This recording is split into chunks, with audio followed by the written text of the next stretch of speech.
Hi folks, Bruce Orr, your ghost historian here. For those that don't know me, I'm actually a retired law enforcement officer. I was a homicide investigator for many years. So, I've been making my living off of dead people for quite some time. These are a lot less fresh than the previous career. I like it a lot better. And I actually get to talk to you folks without yellow tape between us. It's a lot more cozy than it used to be, and I like this a lot better. Now, after I retired, I began writing books, and in 2011, I wrote a book called Haunted Somerville. In that book, there is a story regarding a home called the Quackenbush List House. Quackenbush was the original builder of that house. List was the owner at the time of the writing of that story. That house has since changed owners, but the ghosts haven't left. Now, the ghost that haunts in there is a soldier in a blue uniform. Blue uniform? Wait a minute. This is the Deep South. This is the middle of the Confederacy. This is the very state that the Civil War started in. So, to quote Bugs Bunny, someone has made a wrong turn at Albuquerque. Well, now part of the haunting is that ladies will awaken from sleep to find this individual standing at the foot of the bed or kneeling beside them, holding their hand and praying for them. A praying Union soldier in the South. Well, interestingly enough, the mayor at that time, his wife and his mother had encountered the apparition. So there is great interest in who this individual might be. So I became involved with this case during my book research. I began researching the location, and I discovered that during the Civil War, there was a Confederate military field hospital there known as Red Hill. Basically, nothing but a big red clay mound, a Red Hill. God, took a lot of work on naming that place, didn't it? So now I put the Civil War at the exact location. But what about a praying Union soldier? How'd that happen?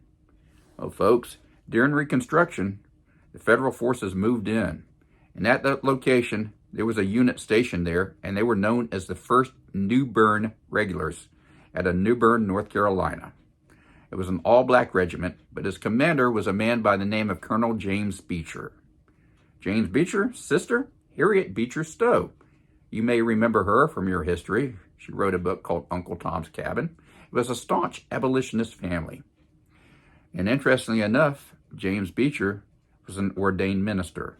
So now I've got a praying Union soldier on the site.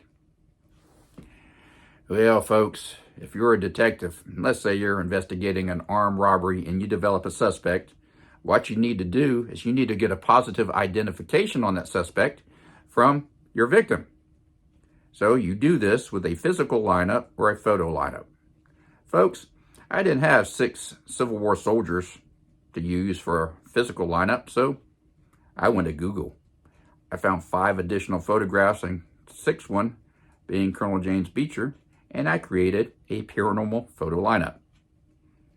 Now, folks, when you have an armed robbery, let's go back to that scenario. You've developed a suspect.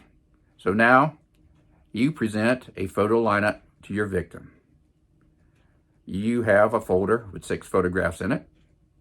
You have it closed, and you tell your victim, in this folder, I have 6 photographs. Within these 6 photographs, you may find the suspect that robbed you. He may be in here. He may not be in here. He may be older. He may be younger.